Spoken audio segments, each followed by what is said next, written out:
Сэтгэлийн дархлаа нэвтрүүлэг. Хөгшин залуу хүүхэд томчууд эрэгтэй эмэгтэй ялгаагүй өдөр бүр цаг минут тутамд сэтгэл зүйн мэдрэмж асуудлуудтай тулгарч байдаг. Гагцхүү түүнийгээ мэдрэх, илэрхийлэх, цэгцлэх арга ухаан чадвар чухал юм. Сэтгэлээ удирдах дадал чадвартай болоход сэтгэлийн дархлаа нэвтрүүлэг танд туслана. За, юуны өмнө бидний урилгыг хүлээн авч сэтгэлийн дархлаа цурал нэвтрүүлгийн ээлжит дуурайн зочноор оролцож байгаа танд баярлалаа. Энэ өдрийн мэндийг хүргэе. За баярлалаа. Та нар ч гэсэн одоо энэ өдрийн мэндийг хүргье. За баярлалаа. Тэгэхээр насан цэнгэл доктортай энэ удаагийн дугаараар одоо маш чухал бөгөөд одоо урд нь бас төдийлөн дэлгэрэнгүй ярилцж байгаагүй сэдвээр ярилцахаар сэдвээ сонгосон байгаа. Оюуны хомсдол гэж ямар учиртай өвчин юм бэ? Үүний одоо үүсэх шалтгаан нь юу юм? За хэрхэн одоо уншилж эмчилдгийн урьдчилан сэргийлэх боломжтой юу? Ер нь одоо ямар одоо арга хэмжээ авах хэрэгтэй юм бэ гэдэг талаар бас одоо үзэгч сонсогчдод мэдээлэл зөвлөгөө хүргэхээр энэ сэдвийг сонгосон байгаа. Оюуны хомсдол гэдэг өвчний ерөнхий ойлголт мэдээллийг манай үзэгчдэд өгөөч. Ер нь бол оюуны хомсдлыг одоо орчин үед бол оюуны хөгжлийн бэрхшээл гэж нэрлэдэг байгаа. Энэ нь бол оюун сэтгхүүн одоо хөгжил хэвийн хэмжээнээсээ доош хөгжсөн байдлыг бол хэлж байгаа. За энэ хүн амын дунд бол нэлийн одоо түгээмэл бас тархалт өндөртэй байдаг. Ер нь сэтгцийн эмгэг дотроо 49-с 51% нь бол дангаар оюуны хомсдол эзэлт юм аа. За сэтгцийн эмгэг гэдэг маань бүр 10 бүлэг 782 эмгэг байгаа. Тэр эмгэгүүдээс 49-с 51% нь бол цэвэр оюуны хомсдол эзэлж байгаа. Оюуны хомсдлын дархалт бол хүн амын дунд бол янз янз байдаг. Тухайлбал одоо 1000-ад 10-аас 30 буюу процентээр ярих юм бол 100% бол 1-ээс 3% дархалттай байдаг гэж үздэг. Зарим улс оронд бол бас 5% дархалтай байдаг гэж ингэж үздэг. Монгол улсын хэмжээнд бол хэд хэдэн судалгаа бол хийгдсэн байдаг. Одоо хүүхдүүд дунд бол одоо 1.8% байна гэсэн судалгаа бай. Яг миний анагаах ухааны докторийн сэдэв бол одоо сургуулийн насны хүүхдийн дундах оюуны хомсдлын дархалт энэ л удам зүүн зарим онцлог гэсэн юм сэдвэр бол би анагаах ухааны доктор хамгаалсан байгаа. За энэ сэдв дээр бол яг дархалт бол өсвөр насны хүүхдүүдийн дунд, сургуулийн насны хүүхдүүдийн дунд одоо 1/32% буюу 1000-ад 13.2 байна гэсэн юм дархалтын тоо бол гарсан байгаа. За энэ тоо бол Монгол улс бол бусад улс орнуудаас ямар байдаг вэ гэвэл энэ нь бол яг ижил хэмжээнд Монгол улсад жишээ оюуны хомсдолтой хүмүүсийн тоо өсөөд их байна гэж хүмүүс яриад байдаг. Тэр бол тийм биш. Дэлхийн бусад улс орн ч гэсэн яг манайхтай ижилхэн ийм дархалттай байгаа. Энэ бол доктортой байгаа гэдгийг би хэлье гэж бол бодож байна. Оюуны хомсдлыг үүсгэдэг маш олон шалтгаан байдаг. Энэ шалтгаануудыг нь бол дотор нь бол одоо гадаад шалтгаан, дотоод шалтгаан, хавсарсан шалтгаан тодорхойгүй гэж ингэж бол ангилдаг. За дотоод шалтгаан бол ойлгомжтой тийм ээ. Энэ бол одоо удамшин дамждаг оюуны хомсдлууд байдаг. Энэ дээр одоо даавны хам шинж гэдэг юм уу, Klein filtering гэдэг ингэ явцдаг. Гадаад шалтгаан гэдэг бол одоо манайд бас ихээхэн байр суурь эзэлдэг. Энэ нь бол одоо хүүхдийн үр хөврөл бий болох цагаас эхлээд 3 хүртэлх наснд хүүхдийн уурах тархийг гэмтээсэн гэмтэл, хордлого, халдвар, бэртэл тийм ээ. Энэ бүх шалтгаануудаас оюуны хомсдол үүсдэг юм аа. Ихийн хөвлөд байхад ч гэсэн нөлөөлдөг тий. Одоо энэ дээр бол бас одоо архины ургийн гажиг гээл ингээл байна. Төрөх үеийн одоо гэмтлүүд, бүтэлтүүд 3 хүртэлх наснда хүүхдийг ингээ хүнд өвчнөөр одоо эрчим дэмжлэгээ, сэхин амьдруулах хэмжлэгээ шаардсан хүнд өвчнөөр өвдөх. Тэгэл тархины одоо халдварууд, бусад одоо биеийн хүнд өвчнүүд гэх мэтлэнгээр энэ олон одоо шалтгаан бол оюуны хомсдлыг үүсгэдэг. Менингит, энцефалит, кор, салхин цэцэг, одоо улаанууд гэх мэтлэнгээр тийм учраас одоо мөн энэ халдварт өвчнүүд хүүхдийн тархийг гэмтээхгүй тул одоо эхчүүд бол товлолт вакцин тийм ээ. Одоо энэ бол Дэлхийн эрүүл мэндийн байгууллага хийлгээд ингээд зөвлөмж болгосон. Энийг бол Монгол улс хийж байгаа.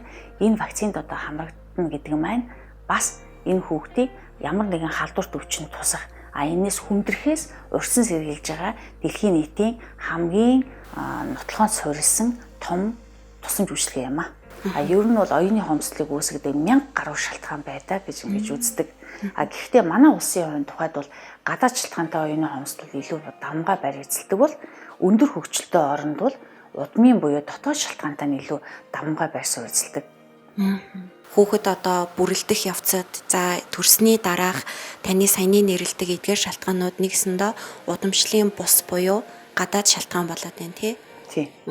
Тэгэхээр оюуны хомсдол гэж ярихаас гадна хэвийн ер нь оюун ухаантай хүн гэж бас тодорхойлт байгаа тий. Тийм.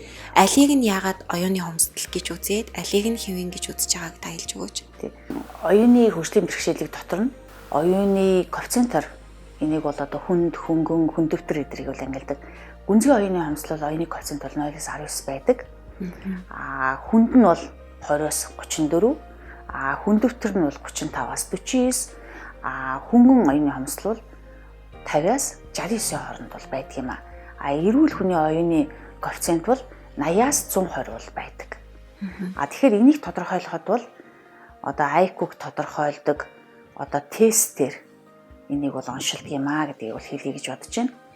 За тэгээд энэ дээр яг энэ одоо тархалтын хувьд бол одоо 1-3% хүн амын дунд байдаг мөртлөө яг хөнгөн оюуны хомсдол нь бол оюуны хомсдол дотроо бол 80-аас 85%, хүндөвтөр хүнд нь бол нэг 15 орчим, гүнзгий оюуны хомсдол нь бол нэг 5 орчим хувийг бол эзэлдэг. Тэгэхээр оюуны одоо хөгжлийн бэрхшээл дотроо бол хамгийн их байр суурийг хөнгөн оюуны хөгжлийн бэрхшээл бол эзэлдэг байх нэ. За тэр хөнгөн гэхээр одоо эмчээ ямар нөхцөл байдалтай байгааг хэлэх вэ? Хүүхэд магадгүй одоо хэвийнээр бидний дунд хамтдаа сураад хөгжөөд ажиллах боломжтой байдаг юм уу? Ямар чадваруудтай, ямар чадвар арай тий дутуу болохоор хөнгөн гэж үздэг юм бэ?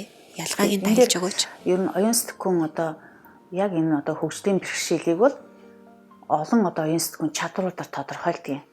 За тухайлбал энэ дээр бол сэтгэн бодох чадвар байгаа. Юмыг ойлгох, бодох, оюун дүгнэлт хийх чадвар байгаа. Дараа нь сэтгүүн үйлдлийн чадвар байгаа. За энд нь бол одоо ангилах, задлах, харьцуулах, мөн одоо тодруулах, нэгтгэн дүгнэх, гих мэтчлэнгээр ангилах, тийм ээ? Ийм одоо сэтгүүн чадваруудыг хэлж байгаа. Дараа нь одоо сэтгүүн шин чанар гэж байгаа. За энэ бол юу хэлдэг вэ гэхээр хүний яриа бол тодорхой хурдтай, дэс дараатай, бүтэцтэй, одоо шүүмжлэлтэй, одоо уялдаа холбоотой байх ёстой. Энэ одоо шин чанар. Дараагийн одоо оюуны хомсдыг тодорхойлдог шин чанар бол хэл ярианы чадвар байдаг. Тухайлбал хөнгөн одоо оюуны бэрхшээлтэй хүний бол энгийн хэл яриа бол яг эрүүл хүмүүс шиг хэвэн байдаг. Ийм сэтгэх маягийн тийм ээ. Одоо нэлээ өндөр одоо ийм хийсвэр одоо маягийн одоо ийм ярихтаа бол жоохон анзаарэгдэн. Тэрнээс хэвэн байдлаар ажил амьдралаа хэвэн байдлаар ярьдаг ус энэ их анзаарэгддэг. Хүндөвтөр үед бол оюуны одоо хэл ярианы чадвар бол нэг 100 хэдэн зуугийн дотор. Гүнзгий оюуны хомсдол бол одоо хэл ярианы чадваргүй байх юм байдал бол байдаг. Дараа нь анхаарлын одоо шинж чанараар мөн одоо сурах чадвараар, мөн ажлын үйлдэлийн чадвараар гих мэтлэнгээр ийм одоо олон чадвараар л энийг тодорхойлдог юм а. Ажлын үйлдэлийн чадрын хувьд бол оюуны одоо хөнгөн хомсдолтой ийм хүмүүсийн ажлын үйлдэлийн чадвар бол бас сайн байдаг. Одоо энэ бол маш олон ажлыг ойдолчин, мужаан, жолооч гэх мэтлэнгээр өндөр одоо сэтгэн бодох чадвар орохгүй ажлуудыг бол бүрэн хийх чадвартай. Бас зарим хүн нь бол илүү хариуцлагатай хийх ийм одоо боломжтой байдаг гэдгийг хэлье гэж бодож байна. Ураг байхад тий оюуны хомсдолтой одоо төрөх тэр эрсдлүүд бий болж идэг гэж та ярилцлагыг хэлсэн. Тэгэхээр тэр үед нь тий ураг байх үед нь ер нь онцлох боломж байдаг юм болов уу? Онцлогоог ер нь хизэнээс хэлж идэг юм бэ? Яг оюуны хомсдлыг бол одоо төрхөөс өмнөх үед нь бас онцлогддог. Гэхдээ энэ зарим одоо удамшлын шалтгаантай оюуны хомсдлын дээр бол илүү их бас онцлогддог. Өөрөөр хэлбэл ургийн усанд нь шинжилгээ хийн гэл тийм ээ. Тэгээд нөгөө хүүхэд маань бас яхад харагдаж байгаа штэ. Гэх мэтлэнгээр ийм одоо онцлогоог бол бас хийж болдог.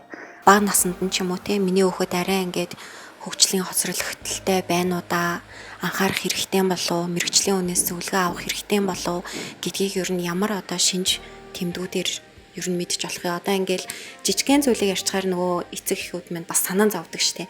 Яана тийм ч юм болов ийм ч юм болов гэл те. Тэгэхээр энэ дээр ингээд нэн төрөнд эмнэлэгт хандах шинж тэмдгүүд нь юу вэ? Одоо жишээлбэл энэ дээр ингээд хамгийн түрүүнд хандах шинж нь ингээд хүүхэд ингээд эцэг ихтэй 3 сар хүртэл ингээл янгууд ээжтэйгээ ингээл аюу гой харилцаал инээгээл ингээл хүүхдтэйгээ ингээл эрүүл харилцаа үүсгэж байгаа шүү дээ. Одоо жинхэнэ тэгж хийлэхгүй, тэгж харилцаа үүсэхгүй, инээхгүй тэгээд бас яг одоо үг хэл ярих үедээ үг хэл ярьж чадахгүй мөн хэл хүлд одоо ороотод ороод ах юм бол одоо хүүхдийн юм ч юм уу сэтгцэн эмчд бол хандхан зүйтэй гэдэг хэлийг ч бодож байна. Гэхдээ энэ дээр одоо урьдчилан сэргийлэх чиглэлээр ярих юм бол хамгийн гол нь бол ээж одоо эрүүл байх ёстой, хүүхэд байхасаа эрүүл байх ёстой, аав эрүүл байх ёстой тийм ээ. Тэгээ хэвийн байдлаар яг төрөлтөө зөв одоо зохион байгуулсан, зөв төлөвлөсөн өөрснийхөө эрүүл мэнд гэдрэг бол одоо зөв одоо авч явах юм бол энэ бол бас оюуны хомсдолыг үүсэх тийм ээ олон шалтгааныг энэ дээр бол бас багасгаж өгдөг. За тэгээд энэ дээр бол мэдээж яриг одоо бидний эрүүл мэндийн одоо бас л мэдлэг байгаа шүү дээ. Хоолны дэглэм, нойрны дэглэм, өдрийн дэглэм энэ бол бас онцгой ач холбогдолтой. Юу н эрүүл байхын хамгийн гол үндэс нь бол тийм хувь хүнээс өөрөөс нь илүү их шалтгаалдаг. Юу н эрүүл мэндийн салбарын хөгжил одоо эдрээс бол нэг 10% шалтгаалдаг. Тэрнээс биш бүтэн 90% нь бол тэр хүний одоо амьдралын хэм маяг, эрүүл байдал, хүрээлэн байгаа орчин одоо эрүүл мэндийн боловсролтой салшгүй холбоотой гэж үздэг. Тийм болохоор эрүүл байна гэдэг бол хувь хүнээс илүү их бас шалтгаантай гэдгийг хэлье гэж бодож байна. Тэгээд жирэмсэн байхдаа эрүүл мэндийн дэглэм барих. Мөн төрөх үедээ хэвийн төрөх. Төрсний дараа 3 хүртэлх наснд бол хүүхдийг одоо бас сайн одоо асрах тийм ээ. Ямар нэгэн одоо халдварт өвчин, хүнд гэмтэл, бэртэл эдэрт бол өртүүлэхгүй ингэж байх гэдэг бол оюуны хомсдол урьдчилан сэргийлэлтэнд хамгийн гол ач холбогдолтой байгаа. Уг нь бол бүрэн одоо бид урьдчилан сэргийлэх боломж нь бараг 80% гэж ойлгож болох нь шүү дээ. Гадаад шалтгаантай оюуны хомсдлоос урьдчилан сэргийлэх бүрэн боломжтой. Дотоод шалтгаантай буюу удам шиг хандлагатай, удмын шалтгаантай оюуны хомсдол бол зарим нь бас онцлогдохгүй байх талтай. Энэ бол тэгэхээр энэ бол бас яг хүний хүчин зүйлээс бас шалтгааллахгүй тийм ээ. Бид нар одоо ямар генийн бүтцтэй ямар гэдгийг бид нар өөрчилж чадахгүй шүү дээ. Тэгэхээр энд бол бас удамшин дамждаг юм өвчин эмгэгүүд бол байдаг. Одоо хүүхэд хэрвээ оюуны хөгжлийн бэрхшээлтэй байх юм бол бас тэрнтэй яаж харьцах вэ гэдэг талаар бол илүү бас ярих гэж бодож байна. Хүүхдийг одоо ингээд хүмүүжүүлэх, хүүхдтэй ажиллах гэдэг бол их чухлаа. Ялангуяа хөнгөн оюуны хөгжлийн бэрхшээлтэй хүүхдүүд бол сургууль хүртлээ бол баг онцлогддгоо. Сургуульд ороод үеийн хүүхдүүдээс хичээлдээ одоо жоохон тааруухан сурах, ойлгоц удаан байх мэтэрл мэдэгддэг. Тийм учраас хүүхдийг ер нь бага наснд нь илүү одоо энийг уншилж чадах юм бол урьдчилан сэргийлэх, тэр хүүхдтэй одоо ажиллах, илүү одоо тэр хүүхдтэй ажиллах юм бол хөнгөн зэргийн оюуны бэрхшээлтэй хүүхэд бол эрүүл хүүхдүүдтэй цуг энгийн сургуульд сурах боломжтой байдаг. Хүндөвтөр оюуны хөгжлийн бэрхшээлтэй хүүхд бол тусгай сургуульд дээр сурч болдог тий.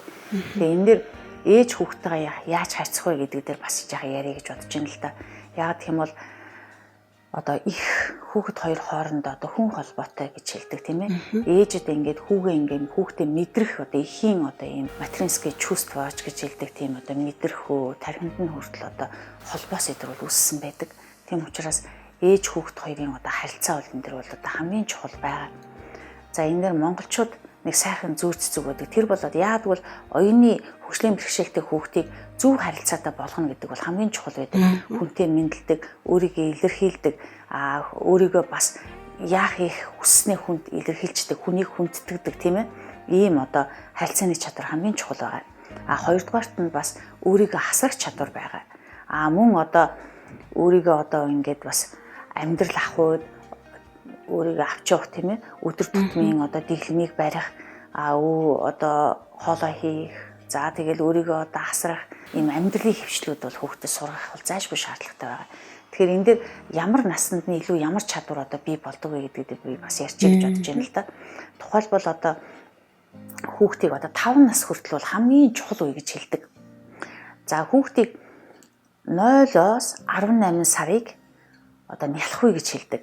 За энэ нялх үед бол хүүхэд бол 3 гол чадвар бол бий болдог. За нэгдүгüүрт нь юмд итгэлтэй байх, өвдрөг байх. Ийм чадвар бол бий болно. Хоёрдугаарт бол одоо өөрийнхөө сэтгэлийн хөдөлгөөнийг одоо илэрхийлж сурах чадвар бол бий болдог. Дараа нь өөрө тайвширч сурах чадвар бол бий болдог. Тэгэхээр ээж хүүхдэд хайрлаад хүүхдтэйгээ одоо ингээд хөхүүлээд хүүхдтэйгээ ингээд сэтгэл зүйн хэрэгцээг нь хангаад, яг бол хүүхдэд одоо хооллох хэрэгцээ, дулаан байх, асруулах энэ хэрэгцээ, биологийн хэрэгцээгээс гадна сэтгэл зүйн хэрэгцээ гэж байдаг. Тэгэхээр сэтгэл зүйн хэрэгцээг нь бүрэн хангах юм бол тэр хүүхд бас одоо хөгжилт нь илүү их нэмэртэй байгаа. А дараа нь 3 нас хүртэл бол одоо 18 сараас 3 насыг хар нялх үе гэж байгаа. Хар бага насны үе. За энэ үед нь бол хүүхдэд нэлээд олон чадвар бий болдог. Өөртөө одоо хяналт тавих. За өөрийнхөөроо байх. Буруу зөв юмыг ялгаж сурах. Бүх юм төгс төгөлдөр биш бай гэдгийг ялгадаг. Мөн өөрийнхөө сэтгэлийн хөдөлгөөнийг бол бий болгож сурдаг. За дараа нь 3-аас одоо 6 нас. За энийг бол одоо тоглоомын үе гэж хэлдэг. Сургуулийн өмнөх одоо нас гэж хэлж байгаа. За энэ үед бол хүүхдэд бол одоо зорилго чиглэл бий болох. Мөн одоо юмд одоо итгэлтэй ийм тийм ээ өөрөө санаачлагтай байх. За мөн одоо хүсээ мэдрэх ухамсар бий болдог гэж ингэж үздэг. Дараагийн үе нь болоод 6-аас 12 наснд бол хүүхдэд бол хөдөлмөрийн хүмүүжил бий болдог, зорилго чиглэл бий болдог, одоо бусдаа одоо ялгарах, өрсөлдөх байдал бий болдог. Тэгэхээр энэ одоо хүүхдүүддээ бол хар багаас нэхлээд өөрийгөө асрах, ялангуяа 6-аас 12 насны хүүхэд бол хөдөлмөрийн хүмүүжил, өөрийгөө асрах, ойр зүрийн гэр орны ажил хийх, хувцас өмсөх, эндүүдэх одоо юу гэдгийг хийж чадах юм ойр зүрийн одоо хөдөлмөрийн хүмүүжил болвол бас их цогцолтой байгаа. За тэгээд одоо 12-аас 18 наснд нь бол бэлгийн одоо чиг баримжаа тогтно. За энэ үед бол одоо хүн одоо илүү их зорилготой, төлөвлөгөөтэй болдог, илүү их суралцдаг ийм үе байдаг юм гэдгийг хэлье гэж бодож байна. Тэгэхээр наснд бол хамгийн чухал.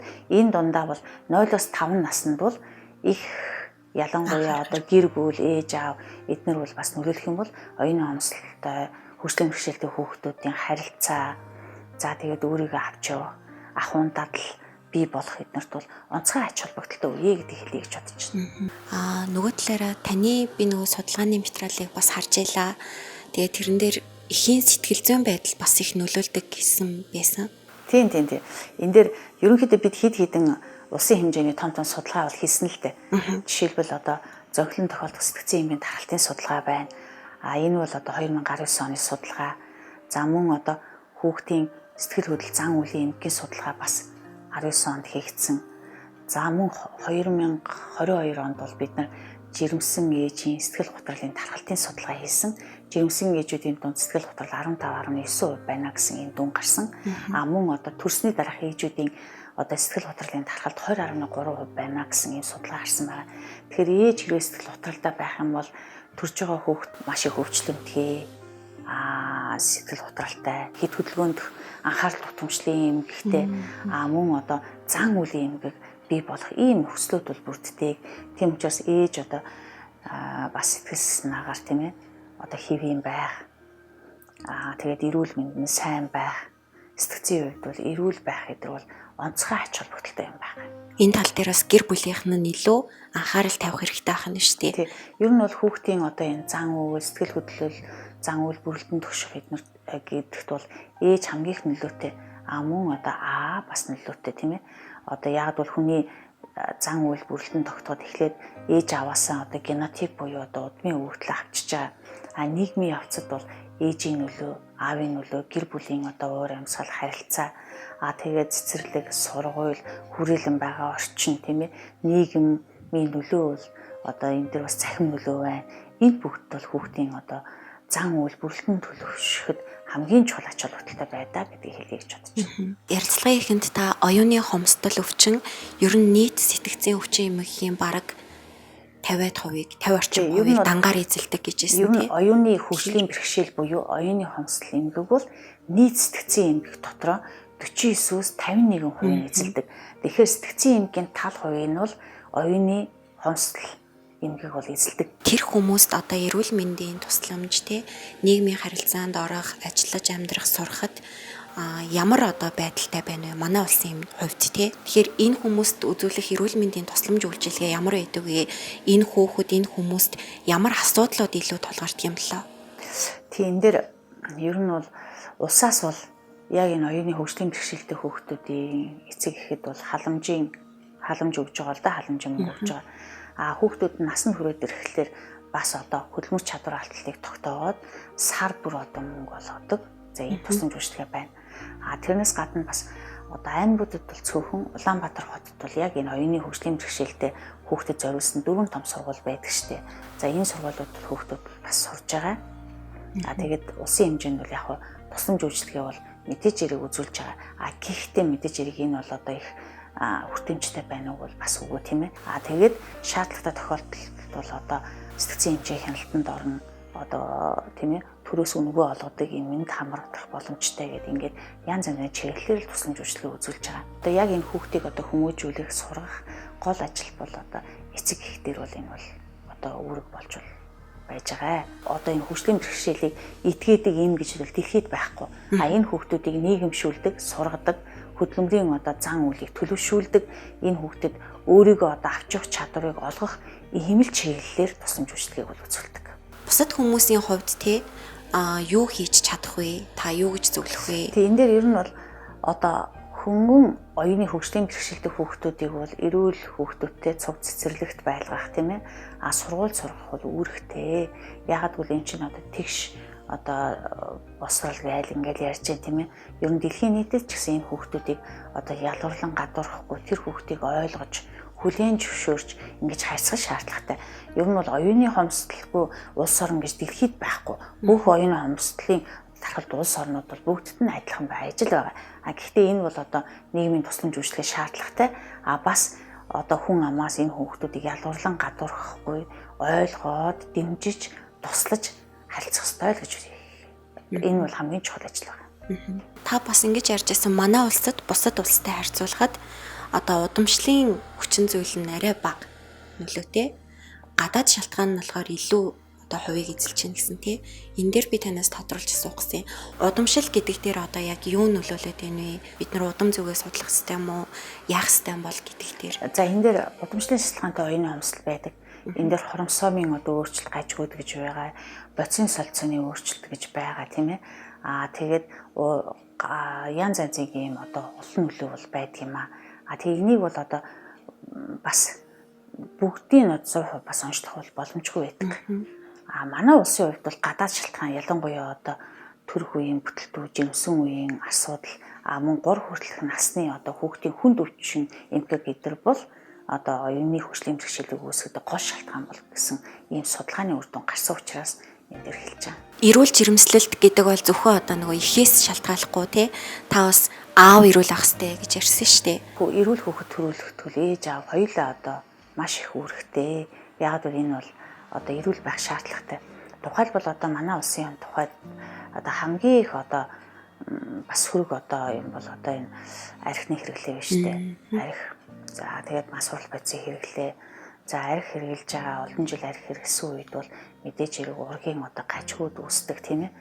Тэгээд тэр олон одоо өвчин эмгэгээс үүсдэг учраас бас энэ хорт сурчлын хэрэглээ гэдэг бол бас оюуны одоо хөгжлийн бэрхшээлийг үүсгэдэг хамгийн гол шалтгаан бол байдаг. Тэгээ хорт сурчлын тухайд ингээ үзэх юм бол бас эрэгтэй эмэгтэй харьцуулах юм бол эрэгтэйчүүдийн дунд бол одоо энэ нийгмийн эрүүл мэнд, манай сэтгцийн эрүүл мэндийн үндэсний төвөөс хийсэн судалгаануудад бол одоо тархалт бол бас өндөр хувийг л эзлээд байгаа шүү дээ. Тухайлбал 2019 оны бидний одоо хийсэн судалгаагаар архин дондох эмгийн тархалт 6.4% гэж байгаа. 6.4% гэдэг ингээд үзэхлээр чинь хэрвээ одоо 1.7 сая насанд хүрэгчтэй гэдэг ингээд үзэх юм бол тийм ээ бас одоо 90 мянган архин дондох эмэгтэй хүн энэ дээр бол одоо байгаа л гэсэн юм л гарчиж байгаа шүү дээ. Архин одоо хэлэхэд бол оюуны хөгжлийн бэрхшээлийг үүсгэхэд ээжийн эрүүл мэнд, аавын эрүүл мэнд, мөн одоо хорт зуршил, хэрэглээ, сэтгцийн эрүүл мэнд одоо энэ бүгдэд бол бүгдээрээ бас тодорхой хэмжээгээр бол нөлөө үзүүлдэг гэдгийг бол хэлье гэж болж байна. Оюуны хомсдлын аль нэгэн хэлбэрээр онцлогдсон тохиолдолд магадгүй ийм одоо гэр бүлүүд байгаа бол та тэдэнд юу гэж зөвлөх вэ? Одоо өөрсдийнхээ хувьд хамгийн сайн хэрэгжүүлж болох зүйлийг нь бас энэ бол бүх улс оронд бол тархалт нь бол байдаг тийм ээ. Бүх улс оронд бол байдаг юм аа. Тийм учраас битгий одоо шантраарай одоо хүүхдээ одоо сэтгцийн эмчнэрт ингээ үзүүлээд онцлуулаад эрт онцлуулаарай. Эрт одоо зөвлөгөө аваад хүүхдээ одоо хөгжүүлэх талаар бол анхаараарай гэдгийг хэлье гэж бодож байна. Хэрвээ хүмүүн оюуны одоо хөгжлийн бэрхшээлтэй хүүхдээ их ажиллаад байх юм бол энэ хэвийн байдлаар одоо гэр бүлээ зохиогоод ажиллаад амьдрах бүрэн болцоотой гэдэг хэлье гэж бодож байна. Оншилгоог ер нь хэн тавьдаг юм бэ? Тэгээ оншийг бол одоо манай сэтгцэн эрүүл мэндийн тусламж үйлчилгээ чинь бас 21 аймагт сэтгцэн дархлуугийн тасгууд бий. Тийм ээ. Мөн одоо 9 дүүрэгт бол одоо сэтгцэн кабинетууд, зарим дүүрэгт бол сэтгцэн тасгууд ч байдаг. Тэгээ манай сэтгцэн эрүүл мэндийн үндэсний төв бусад одоо бас хувийн эмнэлгүүд аль нь дээр нь ч та бол тийм ээ очоод тусламж үйлчилгээ авах бүрэн боломжтой гэдэг хэлье гэж бодож байна. За тэгэхээр сэтгэлийн дархлаа нэвтрүүлгийн энэ удаагийн дугаараар оюуны хомсдол өвчний талаар энэ ер нь ямар учиртай, ямар одоо шалтгаанаар үүсдэг, бид хэрхэн урьдчилан сэргийлэх боломжтой гэдэг тал дээр сэтгцэн эрүүл мэндийн бас ойлголт, мэдлэг, энийх үнэтэй зөвлөгөө мэдээллийг хүргэсэн танд маш их баярлалаа. За та нар ч гэсэн ажлын амжилт хүсье. Баярлалаа. Хамтрагч